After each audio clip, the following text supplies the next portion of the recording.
Ranger, John Burke. 5, Monksfield, Desi Hughes. 6, Norfolk Dance, John Frankham. 7, Paiute, Martin Blackshaw. 8, Pollardstown, Philip Blacker. 10, Royal Boxer, Mike Williams. And 11, Sea Pigeon, John Joe O'Neill. Here's how they're betting on our way to join them with Richard Pitt.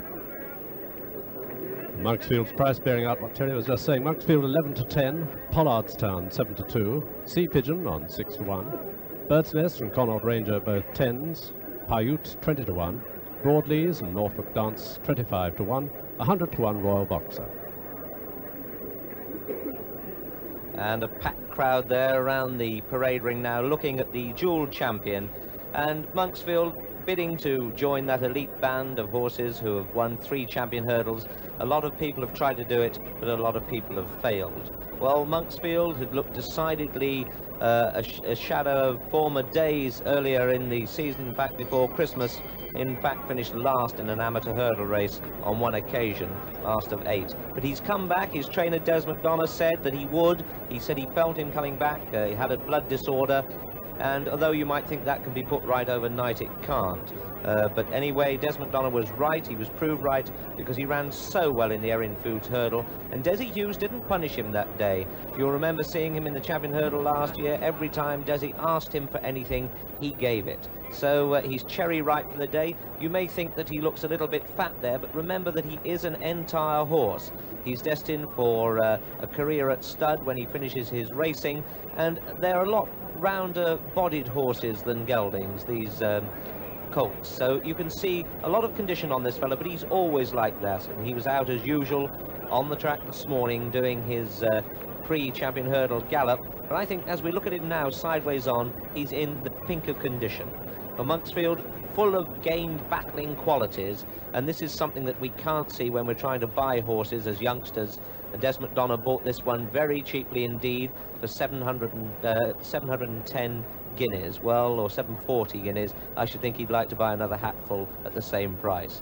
His owner, Dr. Michael Mangan, who works in Newfoundland, a great supporter of the game, and has refused all sorts of bids for this horse. Even before he ever started winning races, he refused quite a profit on the horse. Well, I think we're in for another thrilling race, and if he wins, they'll be able to hear the cheers over in Ireland. That's Monksfield, winner of the last 2 years of this race.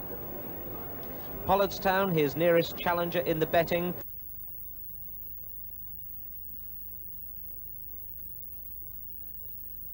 Then we see Sea Pigeon, number 11, last on the card, but that certainly isn't where he'll finish. Sea Pigeon, who hasn't run for almost 4 months now, but certainly his trainer, Peter Easterby, wouldn't run him unless he was thought able to do himself justice. Peter's already won this race with Saucy Kit back in 1967. Saucy Kit, who's now a very successful stallion with Roy Edwards, who was his jockey when he won the champion hurdle. Peter's also won it with Night Nurse in 76 and 77, and Sea Pigeon second the last 2 years. Well, if the Irish are going to raise the roof, if Monksfield wins, I think there'll be an army of supporters shouting for this fellow to win, for Pat Muldoon, who's a very sporting owner indeed. He's taken defeat very philosophically in the 2 years he's been beaten. But I think that things will be more in his favour this year, except for the fact that he's been off the course for so long. But if he is fit, he'll be given a good lead by both Pollardstown and Monksfield. I think he wants to come after the last. I think he's been coming too soon. He thought he'd won his race last year and then started to idle a bit. But he's got a lot of foot, and I'd like to see this one coming after the last hurdle, not before it. And better than that, I don't know. He is so full of himself. He's a little stallion. He's so proud. He knows he's on the ground where he's the reigning champion, and he's not going to give in without a struggle today. I think you're going to see one of the biggest receptions that Cheltenham has probably ever seen. And he's looking tighter all the time. Now, as he's getting excited, you can see that his tummy is actually tightening up. He certainly looked tubbier than that in the paddock. And I think it's just nerves now, the adrenaline flowing through his body. He really knows what he's here for. It's Little Monksfield, number 5. Wetting the novice, 6-year-old. And just before we see them closer, we have some more betting for you. Full show, Monksfield 11 to 10, Pollardstown 7 to 2, Sea Pigeon 6 to 1, Connaught Ranger now 11 to 1, Bird's Nest 12s, Paiute 20, Broadleys and Norfolk Dance 25 to 1, and Royal Boxer 100 to 1. And Monksfield has just gone 6 to 5. And Monksfield 6 to 5. He was 9 to 4 favourite when he won last year. There he is, quite relaxed. He was so cocky as he was coming out of the paddock, thinking, I know where I am, I'm at Cheltenham. He's already been out here on this turf this morning having a pipe opener. Of course, colts are a lot stuffier in their wind than geldings, and they need, this little fella in particular needs an awful lot of work. And Des McDonough has come in for a lot of stick from people over the years, but he's come up with the results every time. Broadley's there very much on his toes. Martin Blackshaw pulling his goggles down on Paiute. They're coming in very shortly to join the starter, so over to Peter O'Sullivan. Yes, Captain Smalley just walking across towards his rostrum now. The flag about to be raised, and there it goes. They're under orders for the champion hurdle, and they're running, and Paiute for France is the first to show. Paiute goes on from Pollardstown and Monksfield, and then Bird's Nest and Norfolk Dance, Connaught Ranger, Royal Boxer, and then Broadleys and Sea Pigeon as they come to the first of the 8 flights. And Paiute with a commanding lead as he comes to the first and jumps his first English hurdle in public quite well. He clipped the top, but didn't lose any impetus whatsoever. Martin Blackshaw and Paiute in the lead from Monksfield and Pollardstown, then Bird's Nest and Royal Boxer and Norfolk Dance, and Broadleys, Connaught Ranger and Sea Pigeon, and not going a very fast pace at the moment. Monksfield taking quite a strong hold with Desi Hughes, and it's Paiute, Monksfield, little between the two. Then comes Pollardstown and Bird's Nest and Royal Boxer and Connaught Ranger and Norfolk Dance and Broadleys and Sea Pigeon as they come to the next. Paiute and Monksfield over it together from Pollardstown and Bird's Nest and Royal Boxer and Connaught Ranger and Norfolk Dance, Sea Pigeon and Broadleys as they swing left-handed, and Monksfield has taken a fractional advantage from Paiute, these two disputing it from Pollardstown on the inside of Bird's Nest, then Connaught Ranger, then comes Royal Boxer, Norfolk Dance, Broadleys, and finally Sea Pigeon as they race towards the top of this first hill. Paiute on the inside of Monksfield, Bird's Nest and Pollardstown next. Then comes Connaught Ranger, Royal Boxer, Norfolk Dance, Sea Pigeon, and finally Broadleys as they run downhill towards the third flight. Paiute for France from Monksfield, Pollardstown and Bird's Nest. Broadleys on the inside, Connaught Ranger towards the outer, then Norfolk Dance, Sea Pigeon and Royal Boxer. And a beautiful jump there by Sea Pigeon takes him much closer to the leaders, Paiute and Monksfield. Then Bird's Nest on the outside, Pollardstown. Then Sea Pigeon, Royal Boxer, Broadleys, Connaught Ranger and Norfolk Dance. Coming down to the fourth flight and to the halfway mark in the champion hurdle, and it's Paiute and Monksfield. Going to jump it pretty well together. Paiute and Monksfield. Monksfield on the outside of Paiute. Very close to them, Pollardstown and Bird's Nest, Broadleys, Royal Boxer, Connaught Ranger, Sea Pigeon and Norfolk Dance. Racing uphill now, and it's Paiute from Monksfield and Pollardstown, Bird's Nest, Connaught Ranger, Broadleys, Royal Boxer, Norfolk Dance and Sea Pigeon. As they race to the top of the hill, Monksfield takes a fractional lead from Paiute. Bird's Nest is very close, so is Connaught Ranger and Pollardstown. Then comes Sea Pigeon, behind Sea Pigeon, Royal Boxer, then Broadleys, and finally Norfolk Dance. They're racing downhill now with 3 flights left to jump, and it's Monksfield and Desi Hughes and Paiute and Martin Blackshaw from Bird's Nest. Connaught Ranger coming there, Pollardstown just in behind the leader. Sea Pigeon making good progress too as they come down to the third last. Monksfield, Bird's Nest, Connaught Ranger, Paiute losing ground, Pollardstown coming there, Sea Pigeon only just in behind the leaders, and it's Monksfield in the lead now from Pollardstown, Sea Pigeon just in behind them, Bird's Nest and Connaught Ranger very close, coming to the second last flight now in the champion hurdle, and it's Monksfield in the lead from Bird's Nest, Pollardstown, Connaught Ranger, and just in behind them Sea Pigeon over the second last. It was Monksfield who led. Monksfield in the lead from Pollardstown, Sea Pigeon coming there, then Bird's Nest, then comes Connaught Ranger and Royal Boxer, and rounding the home turn now in the champion hurdle, and it's Monksfield in the lead from Bird's Nest and Sea Pigeon. Monksfield, Sea Pigeon and Bird's Nest are the three principal as they come to the last. It's Monksfield who's going to touch down just in the lead from Sea Pigeon. Monksfield and Sea Pigeon, it's a repeat of last year. The same two fighting it out. Sea Pigeon coming there on the near side. And Sea Pigeon's going to avenge that defeat of last year. He's striding up to the line, the veteran 10-year-old. He's won it at last. Sea Pigeon wins the champion hurdle. Monksfield is beaten for the first time in 3 years. Bird's Nest is third. 4 is Royal Boxer. 5, 6 and 7 are Pollardstown, Connaught Ranger, Norfolk Dance, and then come Broadleys, and Paiute is last for France. And so the results of the 1980 Waterford Crystal Champion Hurdle. First, number 11, Sea Pigeon, owned by Mr. Pat Muldoon, trained by Peter Easterby and ridden by John Joe O'Neill. Second was number 5, Monksfield, owned by Dr. Michael Mangan, trained by Des McDonough and ridden by Desi Hughes. And third was number 1, Bird's Nest, owned by Mr. Ian Scott and Mr. Bob Turnell, trained by Bob Turnell and ridden by Andy Turnell. Fourth was number 10, Royal Boxer. So the veteran 10-year-old does it at last. He avenges his 2 previous defeats by Monksfield. He foils the champion's hat-trick bid. Here's how he did it as we see the closing stages again with Julian Wilson. Well, how fascinating and almost unbelievable to see these 2 great horses coming to the last in the champion hurdle together for the 3rd year in succession. But this year it was different to last.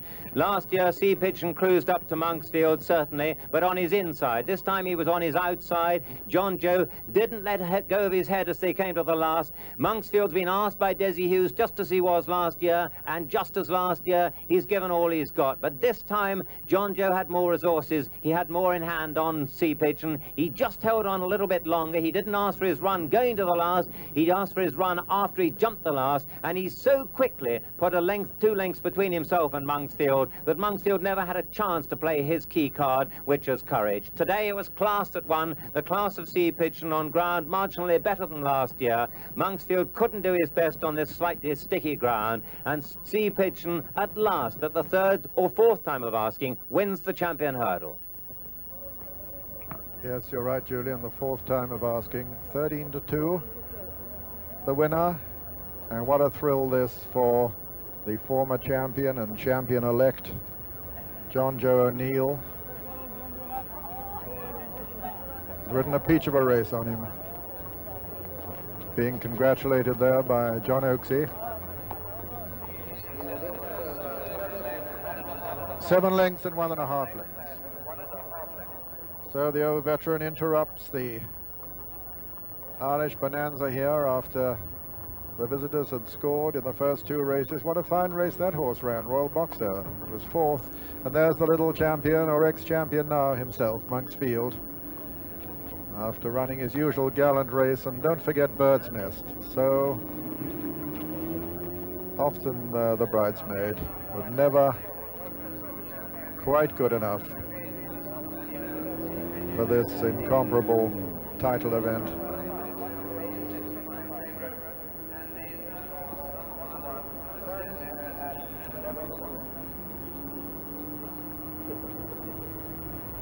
A rarely notable training feat this by Peter Easterby. I saw him with Pat Muldoon up here at about 8 o'clock just before this morning, and he was shaking his head and saying, you know, he's really only 90% this horse. I've had a hell of a job to produce him at Cheltenham. He had an infection in a hoof, and it was a long time before he could get him back to work, and he really didn't think he'd done enough to get him right. And big and burly he looked too, but my goodness, how that class toed. Pat Muldoon's last comment to me when we walked off the gallops this morning, well, if he doesn't win this afternoon, you win the Chester Cup anyway. Well, he might do that as well.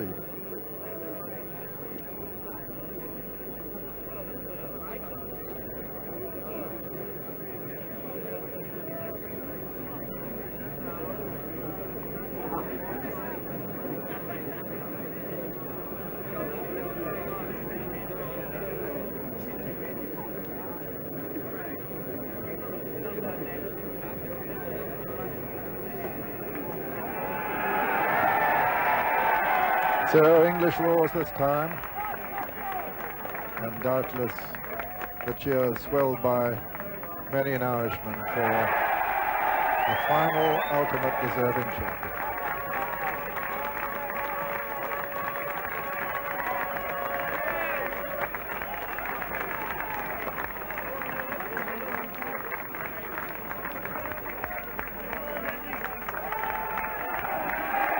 and cheers from Monkey too.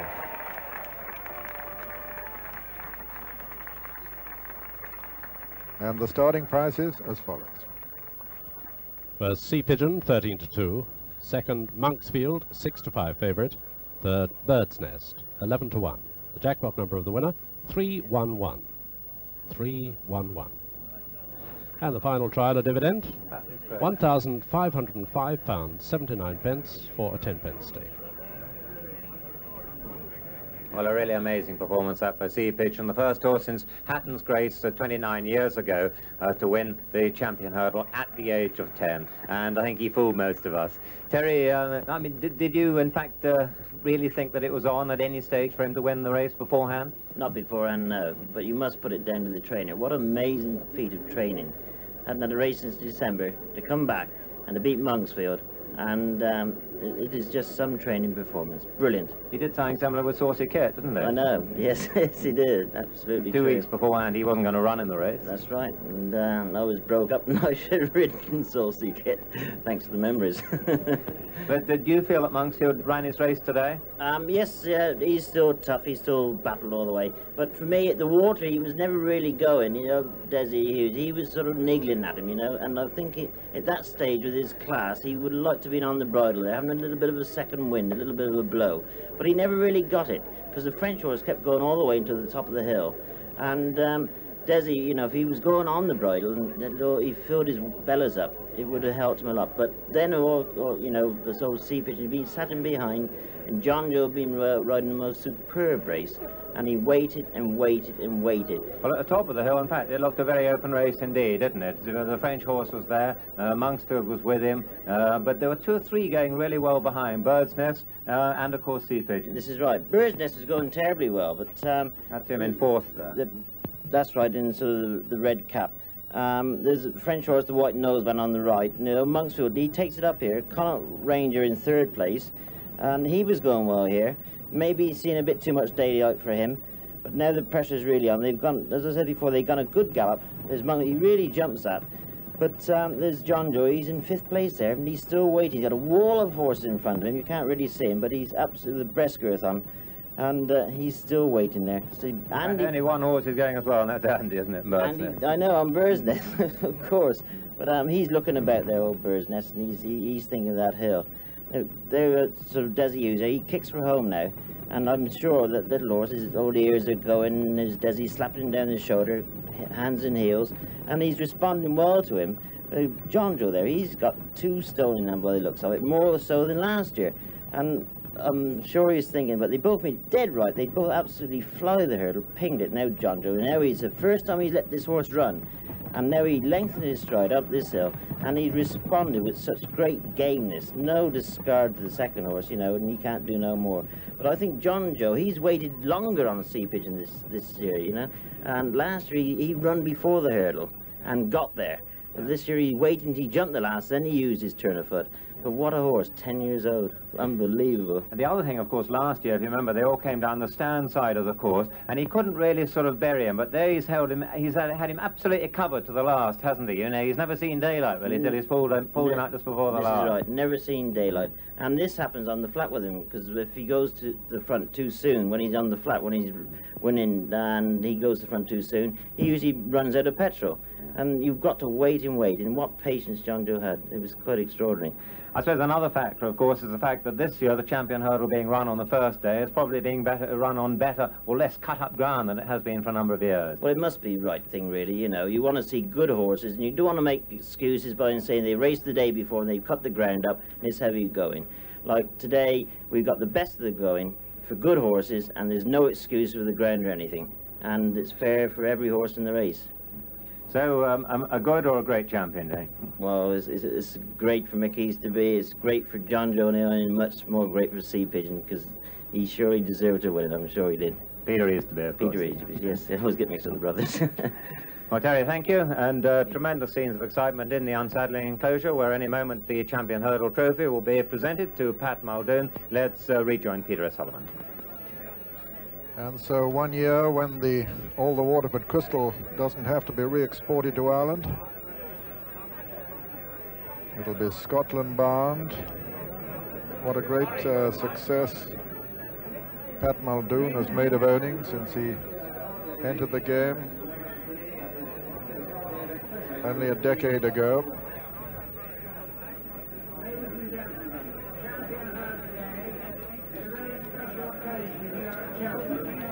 Mrs. Paddy McGrath, the wife of the chairman of Waterford Crystal, to present the magnificent trophy.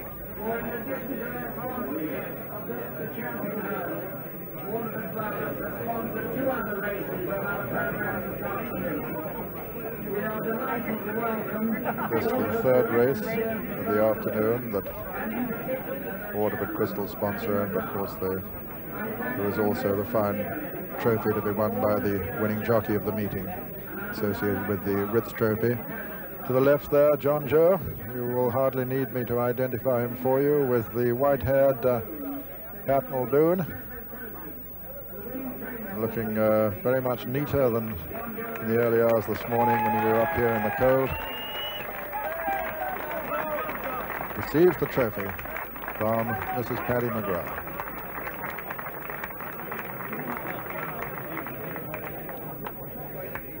What a servant this horse has been. Won the Ebor, and of any other jockeys, I wonder, in history, won an Ebor and a champion hurdle, as John Joe O'Neill has done. And Peter Easterby receiving the applause due him for a fine training feat. With a horse who looked sure to be out of the running a few weeks ago. And John Joe O'Neill, after his first champion hurdle triumph, the record holder for the number of winners ridden in a season. And all set to become the first to achieve a century this season and to win the State Express Challenge trophy in the process. Pat obligingly holding his trophy for the photographers. The smiling Peter Easterby back in what is now becoming a familiar position to him at this great festival.